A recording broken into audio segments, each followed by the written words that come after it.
For decades, it was one of the most recognizable products in the world.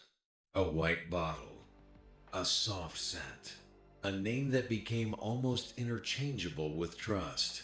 Johnson & Johnson's baby powder was marketed as something gentle, safe, something people could use not just on children, but on themselves every day, without a second thought.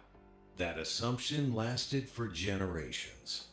But according to thousands of lawsuits filed across the United States, some consumers now claim that what they were told and what the company knew were not always the same. The allegations center on talc, a mineral used in a wide range of products, including cosmetics and personal care items. For years, it was used in baby powder and other Johnson & Johnson products because of its ability to absorb moisture and reduce friction. But talc can also be found in close proximity to another mineral, asbestos, a substance long linked to serious health conditions, including mesothelioma and other forms of cancer. The central question raised in litigation is not just about the presence of talc, it's about what may have been known and when. According to court filings and internal documents cited in multiple cases, concerns about potential contamination were raised decades ago. Some of those concerns appear in internal communications, laboratory results, and corporate discussions referenced during trials and reporting. Johnson & Johnson has repeatedly denied these claims. The company has stated that its products are safe, that its talc is carefully tested, and that it does not contain asbestos. It has pointed to its own studies, regulatory reviews, and scientific analyses as support for those statements. But inside courtrooms, a different narrative has been presented. One built not just on medical outcomes, but on documents. In one of the most widely reported cases, a group of women filed a lawsuit in Missouri alleging that long-term use of Johnson & Johnson's talc products contributed to their ovarian cancer diagnoses. In 2018, a jury awarded billions of dollars in damages. The amount was later reduced on appeal, but the case became a focal point in the broader litigation. In other cases, individual plaintiffs have made similar claims, alleging that years of daily use preceded their diagnoses, and that they were never warned of potential risks. Each case differs in its details. Different individuals, different histories, different outcomes. But the core allegation remains consistent, that the company knew more than it disclosed. In some trials, internal company records were introduced as evidence. Documents that plaintiffs' attorneys argued showed awareness of potential contamination risks, as well as discussions about testing methods and public messaging. In 2018, a Reuters investigation reported on internal company documents that, according to the report, suggested Johnson & Johnson had been aware for decades that small amounts of asbestos had been detected in its talc. The company disputed the report. It stated that the findings were misleading, that the testing referenced was unreliable, and that its products had always met safety standards. Still, the report became a focal point in ongoing litigation, and it reinforced a broader pattern seen across multiple cases. Not just claims of harm, but claims of awareness. As lawsuits continued, juries in several cases returned significant verdicts in favor of plaintiffs. Some awards reached into the hundreds of millions, even billions of dollars, though many were later reduced on appeal or challenged in higher courts. Johnson & Johnson has continued to contest these claims. It has argued that scientific evidence does not support a causal link between its talc products and cancer, and that regulatory agencies have not found its products to be unsafe when used as intended. The company has also taken steps in recent years to change its product lineup.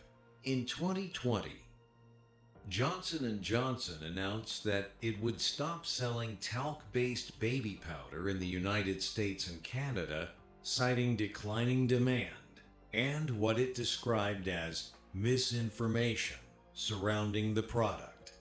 Later, it moved toward a cornstarch-based version globally. At the same time, the legal battles continued. Thousands of cases have been consolidated in multi-district litigation, while others have been handled individually across various jurisdictions.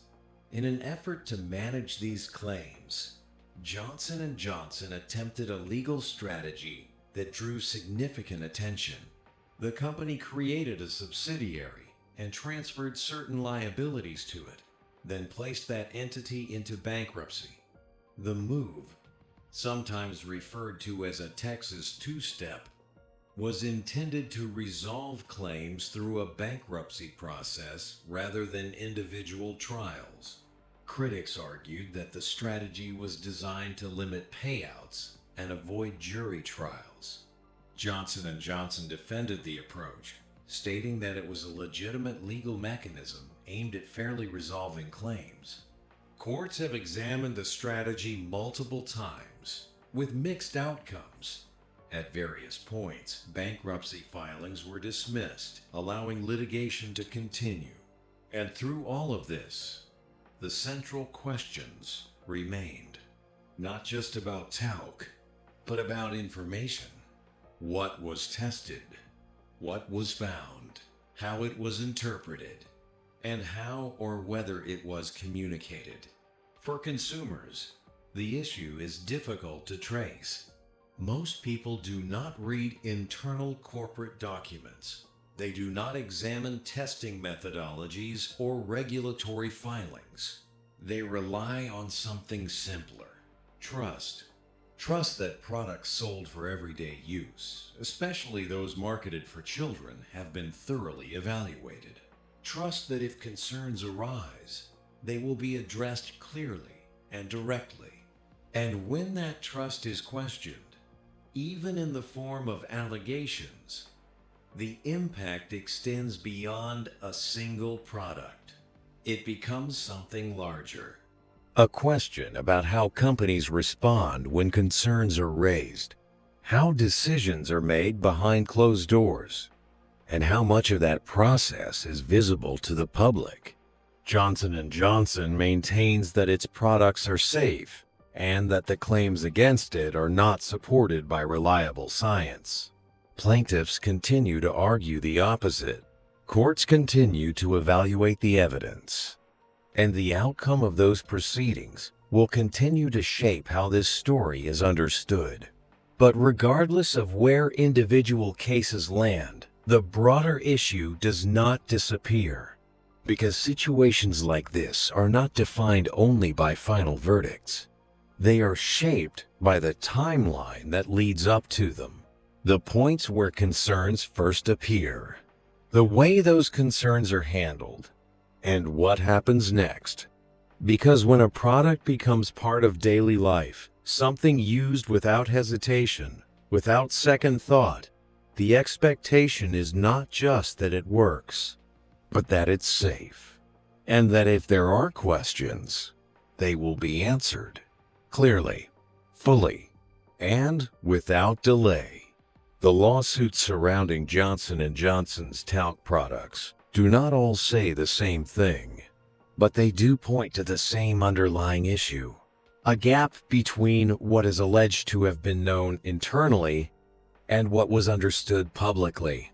And that gap, whether proven in court or not, is where these cases take shape, where trust is tested, and where the outcome matters not just for those directly involved, but for anyone who relies on systems they cannot see. Because the question, in the end, is not just about talc. It's about what happens when concerns exist inside institutions that millions of people rely on. Who sees them? Who understands them? And what changes as a result? And what doesn't? All allegations described are drawn from publicly filed lawsuits, court proceedings, and investigative reporting. Johnson & Johnson denies that its talc products are unsafe and maintains that they do not contain asbestos.